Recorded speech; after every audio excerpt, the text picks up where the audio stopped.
हाँ, सो रहा है क्या? ऑनलाइन क्लास छोड़ोगे तुम भाग गया? चल ठीक है, ऑनलाइन देख ले। देखिए भैया, तो लास्ट क्लास में हमने क्या किया था? हर चैप्टर कंप्लीट किया था, उसके कुछ फर्स्ट चैप्टर, उसके कुछ क्वेश्चंस बाकी थे, ठीक है? तो उनको भी मैं करा दूंगा अगले संडे को, ठीक है? अभी हम है, हाँ सेकंड चैप्टर स्टार्ट करते हैं, ठीक है? तो सेकंड चैप्टर का नाम है मोशन इन स्ट्रेट लाइन। भाई प्लीज बोलिए नहीं कोई भी, motion in a straight line. Motion is straight line. भाई प्लीज, ओए please please please, straight line क्या होती है भैया? तो स्ट्रेट लाइन हम एक्स एक्सिस को भी कहते हैं, स्ट्रेट लाइन हम वाई एक्सिस को भी कहते हैं, और स्ट्रेट लाइन हम जेड एक्सिस को भी कहते हैं। अगर बॉडी एक्स पे चले, वाई पे चले या जेड पे चले, तो उस तरह की मोशन को हम क्या कहते हैं भैया? मोशन इन अ स्ट्रेट लाइन, ठीक है? When body moves x axis और वाई एक्सिस और z axis with respect to time, then the motion is said to be then the motion is said to be 1D motion और straight line motion, straight line motion। ध्यान दीजिए भैया, कह रहा है जब बॉडी या तो एक्स पे चले, भाई प्लीज बोली नहीं कोई भी, प्लीज प्लीज रिक्वेस्ट है, बोले बात। या तो बॉडी एक्स पे चले, या बॉडी वाई पे चले, या बॉडी जेड पे चले, टाइम के हिसाब से, तो उस तरह की मोशन को हम क्या कहते हैं भैया? 1D मोशन और स्ट्रेट लाइन मोशन। क्या कहते हैं इसे? 1D मोशन और स्ट्रेट लाइन मोशन। इसमें बॉडी केवल एक एक्सिस के अलॉन्ग चलती है, समझ गए? तो इस तरह की मोशन को हम 1D मोशन और स्ट्रेट लाइन मोशन कहते हैं, ठीक है? अब देखिए भैया, सबसे पहले मैं बात करता हूं भैया टाइप ऑफ मोशन की। Type of motion, type of motion. अगर आप मोशन के टाइप की बात करोगे, तो मोशन के कई सारे टाइप होते हैं। जैसे आपकी होगी translatory motion, translational motion, translational motion. इसको रेक्टिलिनियर मोशन भी कहते हैं, रेक्टिलिनियर मोशन भी कहते हैं, ठीक है? ट्रांसलेशनल मोशन और रेक्टिलिनियर मोशन एक ही टाइप की मोशन है, ठीक है भैया? इसमें बॉडी क्या होती है? स्ट्रेट लाइन में मूव करती है। Body moves along a straight path। Body यहाँ पर स्ट्रेट पाथ के अलॉन्ग मूव करती है, ट्रांसलेटरी और रेक्टिलिनियर मोशन में, ठीक है भैया? ऐसा सीधा सीधा, ठीक है? ये ट्रांसलेटरी और रेक्टिलिनियर मोशन कहलाती है। दूसरा है रोटेटरी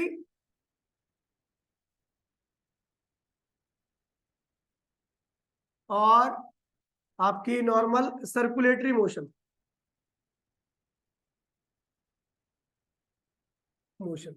रोटेटरी और सर्कुलेटरी मोशन। इसमें क्या होती है भैया? बॉडी गोल गोल घूमती है। इन दिस मोशन क्या होगा? Body revolve around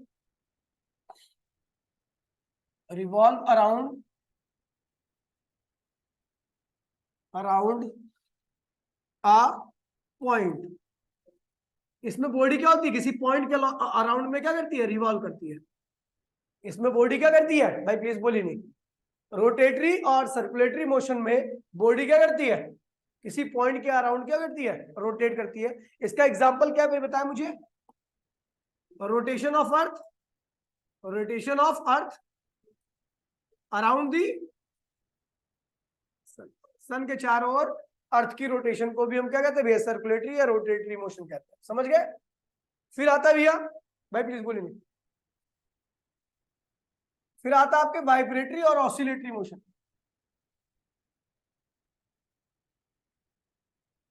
vibratory motion और ऑसिलेटरी मोशन। वाइब्रेटरी और ऑसिलेटरी मोशन, इस मोशन में क्या होता है कि बॉडी जो होती है किसी पर्टिकुलर पॉइंट के इधर जाती है, फिर वापसी आती है, फिर जाएगी, फिर वापसी आएगी। जैसे गिटार की स्ट्रिंग, उसमें गिटार की स्ट्रिंग में एक बार झटका दे दोगे ना, तो गिटार की स्ट्रिंग क्या करती है, ऐसे ऐसे वाइब्रेट करती है, ऐसे ऐसे ऊपर नीचे की तरफ वाइब्रेट, ऐसे ऐसे, है ना। तो ये मीन पोजीशन कहलाती है, जिसके जिसके अराउंड बॉडी ऊपर नीचे आती है ना, जो एकदम सेंटर में पॉइंट होता है, उसे कहते हैं मीन पोजीशन। क्या कहते हैं? Mean position. ठीक है, ठीक है। तो इसे कहते हैं मीन पोजीशन। बॉडी पहले पार्टिकल आगे जाएगा, फिर पार्टिकल इसी मीन पोजीशन पर आएगा, फिर मीन पोजीशन से फिर दूर जाएगा, फिर यहां पर वापसी आएगा। इस तरह की मोशन को हम क्या कहते हैं? वाइब्रेटरी मोशन और ऑसिलेटरी मोशन। ठीक है भैया।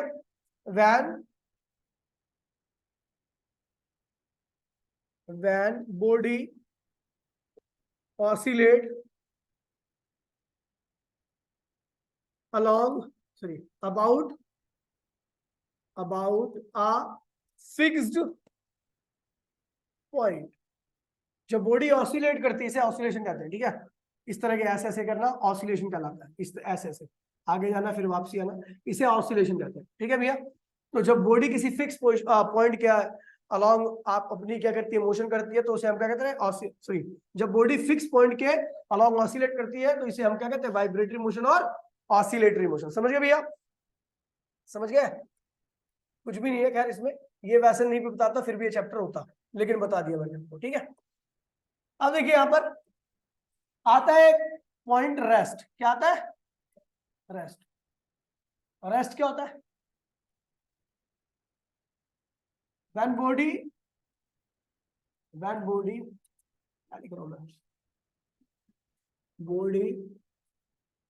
does not change its position with respect to time, जब बॉडी अपनी पोजीशन को टाइम पे रिस्पेक्ट में चेंज नहीं करती तो हम क्या कहते हैं भैया? Body at rest. दूसरा है मोशन। मोशन क्या होता है भैया? when body change its position, when body change its position with respect to time, जब बॉडी टाइम के साथ में अपनी पोजीशन को चेंज करती तो उसको हम क्या कहते हैं भैया? मोशन कहते हैं। ठीक है भैया। Types of motion on the basis of dimension. Types of motion, अच्छा यहां पर कुछ और भी टर्म्स है उसको भी देख लेते हैं। पॉइंट ऑब्जेक्ट, अगला है पॉइंट ऑब्जेक्ट। क्या है?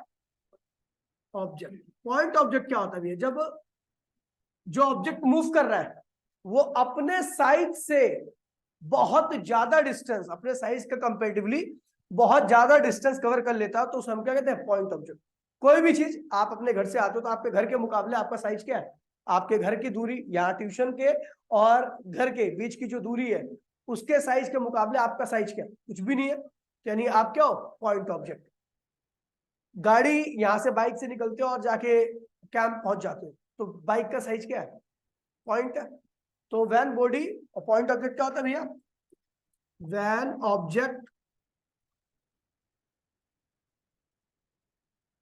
Object cover much larger distance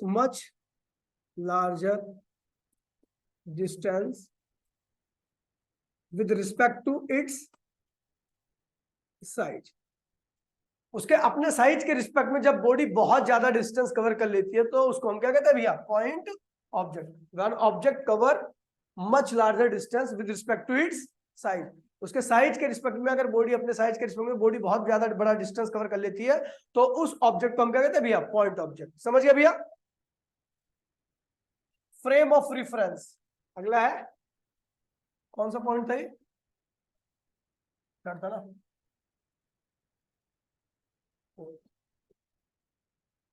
frame of reference. ठीक है, होता क्या है भैया फ्रेम ऑफ रेफरेंस? और फ्रेम ऑफ रेफरेंस क्या होता है भैया? जहां से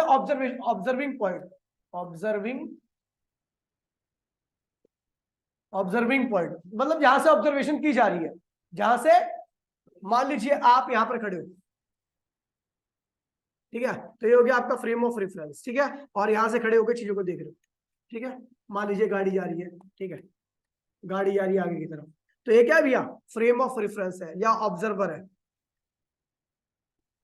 ठीक है, ये आपका क्या है भैया, जहां से ऑब्जर्वेशन की जाती है उसी को हम क्या कहते हैं भैया, frame of reference. Frame of, जहां से आप ऑब्जर्वेशन को, है क्या हो गया, जहां से आप ऑब्जर्वेशन कर रहे हो उसी को हम क्या कहते हैं भैया, फ्रेम ऑफ रेफरेंस या ऑब्जर्वर या ऑब्जर्वेशन पॉइंट। ठीक है, एक ही बात, समझ गए। आगे बढ़ते हैं भैया, फिर आता है भैया types of motion on the basis of dimension. क्या भैया, types of motion, types of motion on the basis of dimension. Dimension के आधार पर मोशन के टाइप। तो पहली टाइप की मोशन क्या भैया, 1D मोशन और स्ट्रेट लाइन मोशन। स्ट्रेट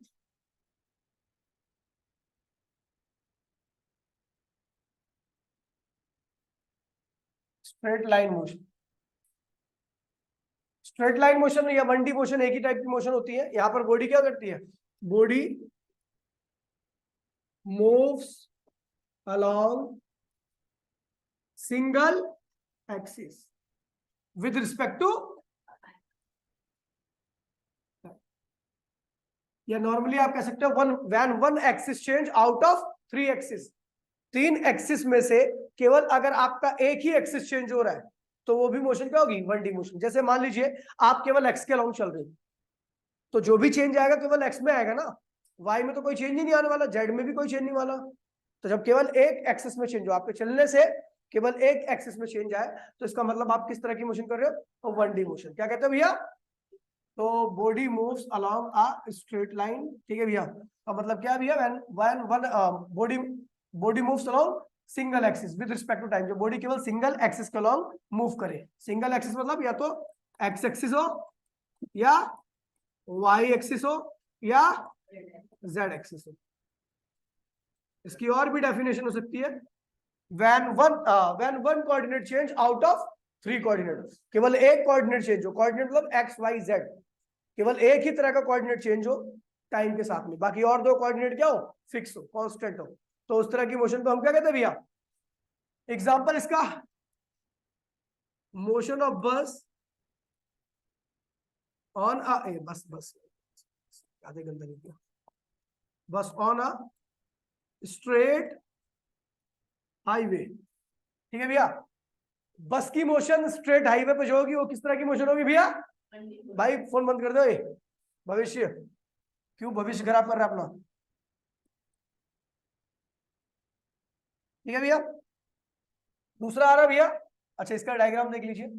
तो इसमें बॉडी या तो एक्स पे ही चलेगी, या बॉडी केवल वाई एक्सिस पे ही चलेगी, या बॉडी केवल जेड एक्सिस पे। और जब एक ही एक्सिस पे चलेगी तो वही एक्सिस चेंज भी होगा।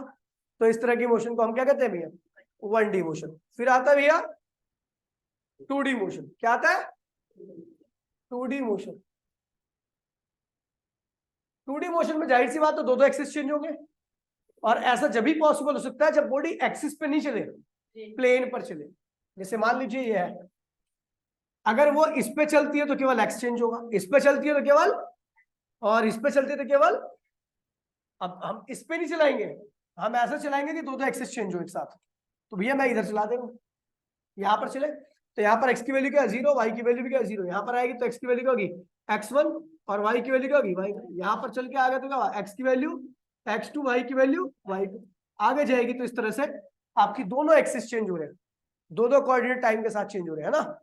इस t1 टाइम पर यहाँ पे था, t2 टाइम पर क्या हुआ, एक्स वाई की अलग वैल्यू आ गई, t3 टाइम पर एक्स वाई की वैल्यू अलग आ गई। ठीक है भैया, यहाँ पर टाइम के साथ दो एक्सिस चेंज हो रहे हैं, कितने में से, 3 में से। तो इस तरह की मोशन को, ये क्या है भैया, ये x है और ये y है, उसके बीच में जो होता है उसको हम क्या कहते हैं, प्लेन कहते हैं। ठीक है भैया, when 2 axis change out of 3 axis with respect to तो टाइम के रिस्पेक्ट में दो एक्सिस चेंज होते हैं, कितने में से? 3 में से। तो उस तरह की मोशन को हम क्या कहते हैं भैया? एग्जाम्पल में मोशन इन अ प्लेन, जो भी मोशन प्लेन में होगी वहां पर आपके हमेशा दो ही एक्सिस चेंज होंगे, और जरूरी नहीं कि एक्स वाई प्लेन हो। ये भैया ये कौन सा प्लेन होता है? Z x plane. ये क्या है भैया? ये भी एक प्लेन है। यहाँ पर जब चलेगी बॉडी तो यहाँ पर एक्स की वैल्यू और जेड की वैल्यू चेंज होगी, आगे जाएगी तो ये x1 ये z1, यहाँ पर क्या होगा? x2 z2। समझिए भैया, ये एक्स वाई भी, ये भी प्लेन है, ठीक है। और मान लीजिए ऐसे हो तो क्या भी ये z है, ये y है, तो ये कौन सा प्लेन होगा? ये एक्स जेड प्लेन है। ये क्या होगा? Y z plane. और ये कौन सा प्लेन है? X y plane. कोई दिक्कत तो नहीं है। तो यहाँ पर भी जब बॉडी आपकी चलेगी तो वहां पर आपके क्या होंगे? कोऑर्डिनेट चेंज होंगे कुछ, कभी y की वैल्यू कुछ और रहेगी, z की वैल्यू कुछ और रहेगी, इधर आएगी तो y2 z2। ठीक है, मतलब प्लेन में, प्लेन कुछ भी हो सकता है दो एक्सिस के बीच में। जब मोशन वहां पर होगी तो दो दो एक्सिस, दो दो कोऑर्डिनेट एक टाइम पर चेंज होंगे, तीसरा कोऑर्डिनेट अभी भी क्या रहेगा? फिक्स रहेगा। तो इस तरह की मोशन को हम क्या कहते हैं भैया? मोशन इन अ प्लेन या 2D मोशन। फिर आता है भैया 3D मोशन। क्या आता है? 3D motion. अब आपको ऐसी जगह पर भेजना है ऑब्जेक्ट को जहां पर तीनों एक्सिस एक साथ चेंज हो, तीनों एक्सिस एक साथ। आपने देखा होगा भैया, तीन एक्सिस अगर बना रहे हो तो ये क्या है भैया? एक्स, ये क्या है? वाई, और ये क्या है भैया? जेड। अगर इन तीनों के बीच से बॉडी ऐसे चले, ये तीनों के बीच से चल रही है, मतलब ये इस पे नहीं चल रही, प्लेन पे नहीं चल रही, एक्स वाई प्लेन पे मोशन नहीं हो रही, इस वाले प्लेन पे भी नहीं हो रही, इस वाले प्लेन, इन प्लेन के बीचों बीच, मतलब आप कमरे के कॉर्नर से बीचों बीच आ रहे हो, बीच में मूव कर रहे हो, ठीक है। आप दीवार पर नहीं चल रहे, आप स्पेस में आ गए। जब आप स्पेस में आ जाओगे तो देखिए भैया, एक्स की वैल्यू इतनी होगी, मान लीजिए इस पॉइंट पर पहुंचे, एक्स की वैल्यू इतनी, वाई की वैल्यू इतनी, और जेड की वैल्यू क्या होगी? कुछ होगी। मैच कराओगे यहाँ से जेड की वैल्यू, ऐसा जब भी सकते हैं। अब चलो इसका एक अच्छा डायग्राम मैं बनाता हूँ।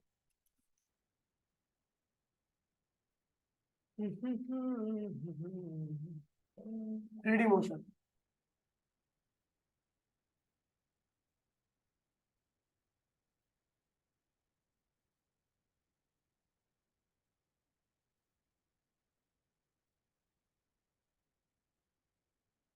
ये क्या भी आपका?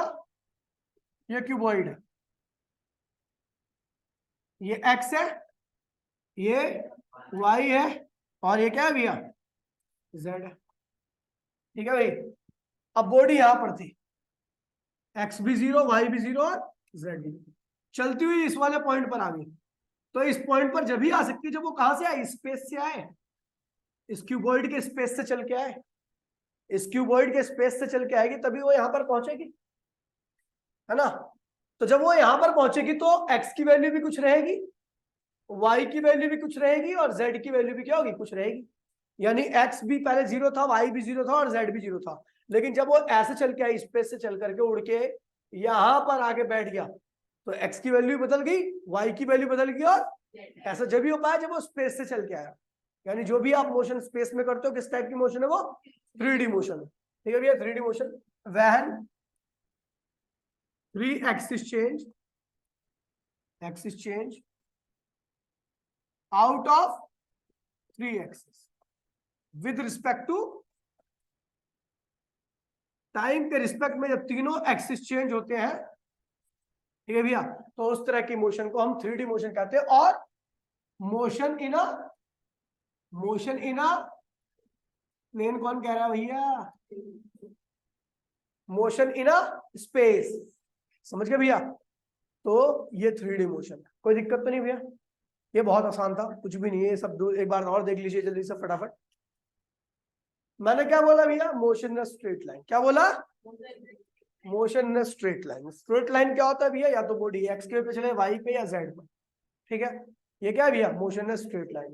ये कहा व्हेन वन एक्सिस चेंज, या तो एक्स हो या वाई हो या जेड हो, विद रिस्पेक्ट टू टाइम, ठीक है। तो उस तरह की मोशन को हम क्या कहते हैं भैया? स्ट्रेट लाइन मोशन कहते हैं।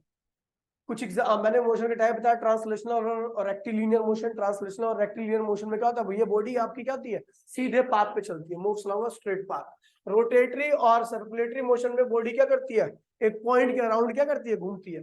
Body revolves around around, around अ फिक्स पॉइंट, नहीं लिखा है क्या? हाँ, अराउंड अ पॉइंट, ठीक है भैया। एग्जाम्पल है rotation of earth around the sun, ठीक है।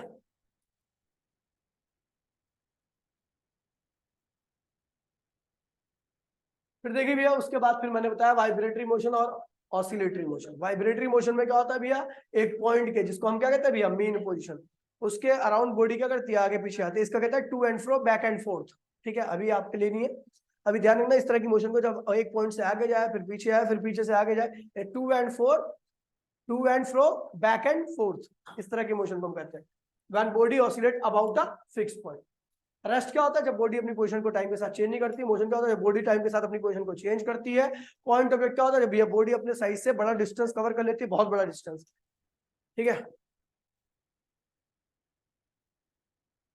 फिर आते हैं भैया frame of reference. Frame of reference या ऑब्जर्विंग पॉइंट, ठीक है भैया, एक ही बात है।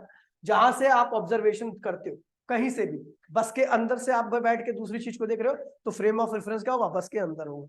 बस के बाहर बैठ करके आप बस को देख रहे हो, तो फ्रेम ऑफ रेफरेंस क्या होगा, बाहर होगा। ऑब्जर्वर के पास होता है फ्रेम ऑफ रेफरेंस, ठीक है। चलो, उसके बाद आता है भैया types of motion on the basis of dimension. One D motion, one D motion में केवल बॉडी एक एक्सिस के अराउंड चलेगी, या तो एक्स के, या वाई, या जेड के। केवल एक ही एक्सिस चेंज होगा टाइम के साथ, और बाकी दूसरे एक्सिस में या तीसरे एक्सिस में कोई चेंज आने वाला नहीं है। एग्जांपल में आपको पता भैया, motion of a bus around the on a straight highway. Two D motion में क्या होता है भैया, बॉडी आपकी क्या होती है, स्ट्रेट प्लेन पर चलती है। दीवार पर चलेगी, दीवार पर चलेगी तो वहां पर क्या होगा, एक्स वाई दोनों ही चेंज हो गए। ये दो जो प्लेन होता है वो एक्सिस के बीच में होता है। अब एक्सिस के बीच में होगा तो वहां पर दोनों चीजें चेंज होनी चाहिए। एक्स भी चेंज होगा, वाई भी कहीं और जाएगा, तो एक्स कुछ और, वाई कुछ और। तो इस तरह की मोशन को हम क्या कहते हैं भैया, मोशन इन प्लेन या two D motion. Three D motion में बॉडी का कहाँ चल रहा है, स्पेस में चलती है, और यहाँ पर जब चलती है तो तीनों एक्सिस चेंज होते हैं। ये क्यूबॉइड के एक पॉइंट से डायगोनली अपोजिट जाना है आपको, तो भैया क्या होगा, आप उसके स्पेस से ही जाओगे। दीवार पे ऐसा नहीं कहोगे, दीवार पे चढ़ के परली साइड से ऐसे निकल गए, नहीं, ऐसा नहीं करना। आपको उसके डायरेक्ट पहुंचना है, डायरेक्ट पहुंचना है, समझ गए। तो ए से, इस वाले पॉइंट से आप इस वाले पॉइंट पर पहुंचना चाहते हो, तो आप कहां जाओगे, डायरेक्ट स्पेस के होते हुए जाओगे, है ना। तो इस तरह की मोशन को हम थ्री डी मोशन करते हैं, कोई दिक्कत तो नहीं है। फिर आता है भैया डिस्टेंस। क्या आता है, डिस्टेंस।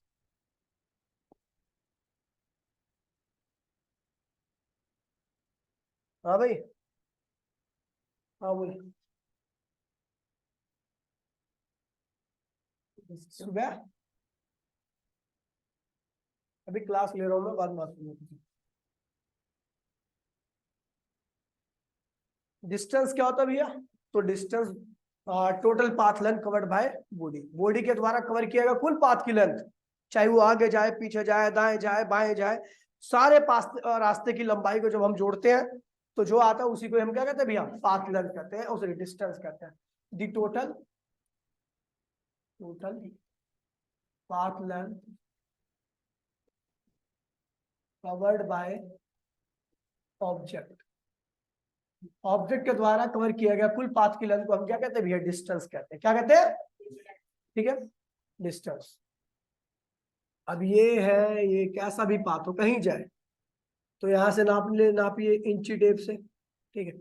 यहाँ से नापते गए, इंची टेप से नापते गए, नापते गए, तो रास्ते की कुल लंबाई क्या आ गई भैया, यहाँ पर लिखा था 4, 0 लिखा होता, यहाँ पर 10, ठीक है। तो अगर मैं यहाँ से यहाँ पे जाऊंगा तो ये तो डिस्प्लेसमेंट हो जाएगा, और इसकी वैल्यू आने वाली 10। लेकिन जब मैं यहाँ से इस रास्ते से चल के जाऊंगा तो वो 10 नहीं आएगा, 10 से बहुत ज्यादा आने वाला है, समझ गए।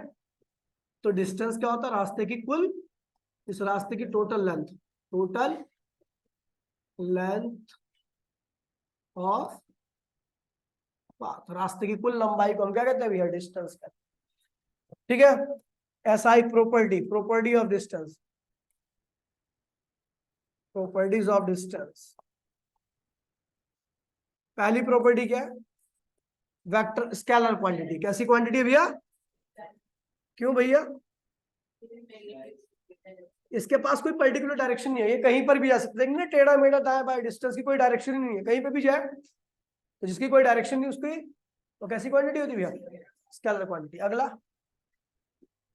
एसआई यूनिट क्या होगी,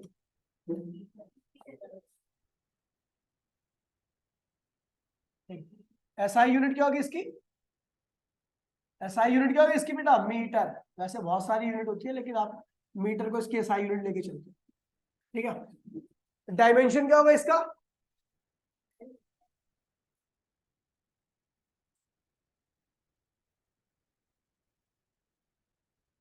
डायमेंशन क्या होगा? Capital L. चौथा, ऑलवेज पॉजिटिव। हमेशा क्या होती है भैया? पॉजिटिव होती है, कभी नेगेटिव नहीं हो सकता डिस्टेंस। बेटा प्लीज यार इधर देखो सुबह, ठीक है। पांचवा, ऑलवेज इंक्रीजिंग इन नेचर। कह रहा भैया ये हमेशा बढ़ेगा ही बढ़ेगा, घटने वाला नहीं है। अब देखो 2 मीटर, 4 मीटर चले तो कितना हो गया भैया? ए से बी पर गए, ए से बी पर गए, बी से सी पर, ए बी सी कितना हो गया? 6 मीटर।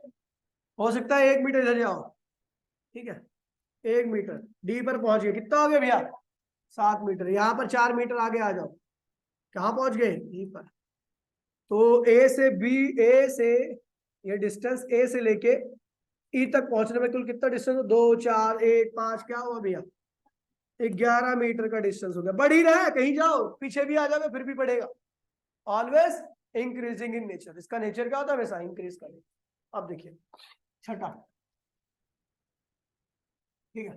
अब देखिए मान लीजिए मैं ए से लेकर बी की तरफ जाता हूं, ए से लेके, लेकिन रास्ता ये तय चुनता हूं मैं, ठीक है। ए से लेके बी की तरफ जाता हूं, रास्ता कौन सा चुनता हूं? ये वाला। तो भैया ये क्या कहलाता है? ये तो कहलाता है डिस्प्लेसमेंट। दो पॉइंट के बीच में जो स्ट्रेट लाइन होती है उसको डिस्प्लेसमेंट कहते हैं। लेकिन इस रास्ते को हम क्या कहेंगे भैया?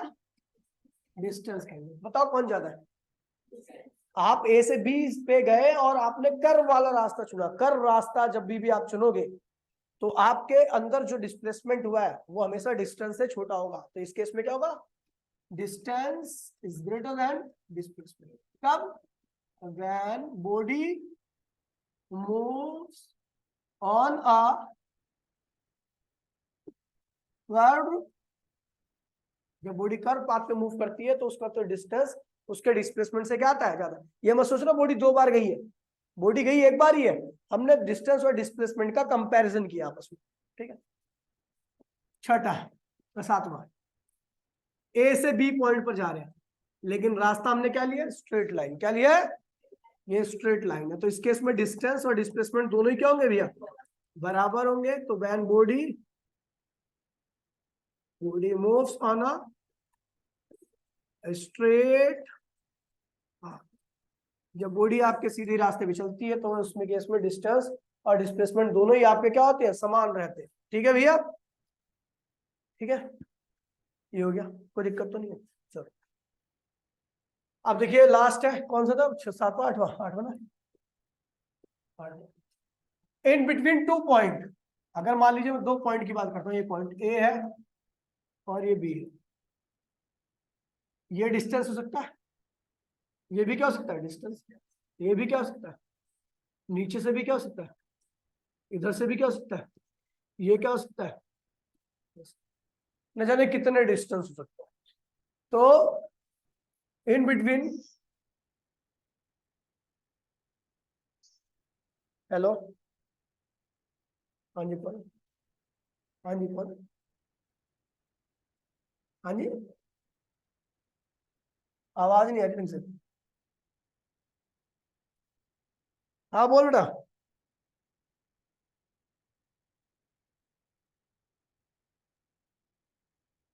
तेरी आवाज ही नहीं आ रही यार, रुक जा, रुक जा, एक एक मिनट रुक जा। हाँ बोल। चल कोई बात नहीं। हाँ हाँ ठीक है, ठीक है, ठीक है। देखिए भैया, भाई प्लीज देखिए, in between 2 points, distance has infinite value. कह रहा है भैया 2 पॉइंट्स के बीच में डिस्टेंस की इनफाइनाइट वैल्यूज हो सकती हैं। देखो ना सारे रास्ते डिस्टेंस है, अभी न जाने कितने रास्ते खींच सकते हो आप, है ना। समझिए। तो डिस्टेंस की इनफाइनाइट वैल्यूज होती है, समझ गए। अब आता है डिस्प्लेसमेंट, क्या आता है भैया?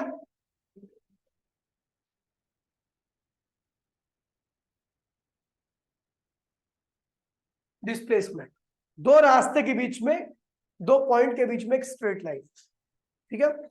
It is the shortest distance in between two, दो पॉइंट्स के बीच में सबसे छोटा जो डिस्टेंस होता है उसी को हम क्या कहते हैं? डिस्प्लेसमेंट कहते हैं। और ये always straight in nature, always straight in nature. इसका नेचर कैसा होता है? सीधा होता है। कैसा होता है बेटा? ओए, सीधा, स्ट्रेट। मान लीजिए यहाँ पे लिखा हुआ है 0, इसे कहता है इनिशियल। और यहाँ लिखा हुआ है भैया बॉडी चली, और यहाँ पे लिखा हुआ फाइनल में क्या लिखा हुआ है? 10। तो डिस्प्लेसमेंट कितना होता है? ये 10 मीटर का हुआ। कैसे निकला भैया? डिस्प्लेसमेंट हमेशा निकलता है भैया final position minus initial position, displacement का फॉर्मूला होता है, ठीक है भैया। फाइनल हमेशा फाइनल, मतलब कि ये हमेशा बाद में आएगा, और ये हमेशा क्या होगा? पहले आएगा। बाद में आएगा, बाद में आएगा, और ये क्या आएगा भैया?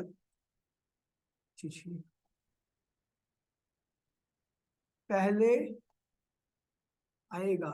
समझ गए भैया? फाइनल हमेशा बाद में आता है, इनिशियल हमेशा पहले आ जाता है। समझ गए? चलो, प्रॉपर्टीज क्या आते हैं भैया? Property, properties, property. पहली क्या है भैया? Vector quantity. क्या है? क्यों भैया वेक्टर? क्योंकि भैया स्ट्रेट होती है। क्या होती है? जो भी चीज स्ट्रेट होती है उसका केवल एक ही डायरेक्शन होती है, जिसकी सिंगल डायरेक्शन होती है वो हमेशा क्या होता है? वेक्टर क्वांटिटी कहलाता है। क्या कहलाता है? जो स्ट्रेट होगा वेक्टर कहलाता है। दूसरा, एसआई यूनिट इसकी, क्योंकि ये डिस्टेंस है ये भी, तो एसआई यूनिट इसकी भी क्या होगी? मीटर। क्या होगी? मीटर। इसकी भी एसआई यूनिट क्या होती है? मीटर ही होती है, ठीक है। तीसरा, डायमेंशन, इसका भी क्या होगा? एल होगा। Increasing as well as decreasing in nature, इसके दोनों नेचर होते हैं, increasing slash decreasing in nature. Increasing nature क्या होता है भैया? तो भैया जब बॉडी स्ट्रेट लाइन में चलेगी सीधा, तो डिस्प्लेसमेंट हमेशा क्या होगा? इंक्रीज करेगा, इंक्रीज करेगा स्ट्रेट पाथ पर। और अगर बॉडी कर्व पाथ पे चलती है तो भैया कभी ये इंक्रीज करेगा और कभी ये डिक्रीज करेगा। समझ गए भैया? कर्व पाथ पर ये इंक्रीज और डिक्रीज दोनों करता है। देखो जैसे मान लीजिए यहां से, अब मैं अगर ए से बी की बात करूं तो बढ़ा रहे, डिस्प्लेसमेंट बढ़ा। फिर मैं यहां पर आ गया सी पॉइंट पर, तो फिर ये घट गया, यहां पर आ गया, फिर घट गया। तो अगर आप ऐसा ऐसा पाथ पे चलोगे तो डिस्प्लेसमेंट, यहाँ पर डिस्प्लेसमेंट क्या हो रहा है? बढ़ रहा है। इसके यहाँ पर आओगे फिर भी बढ़ेगा, यहाँ पर आओगे फिर भी बढ़ेगा, लेकिन वापसी आओगे यहाँ पर गोल गोल घूमते हो, वापसी आ गए तो फिर क्या हुआ? डिक्रीज करने लगा। समझ गए भैया? समझ गया? थोड़ा अच्छा डायग्राम है को।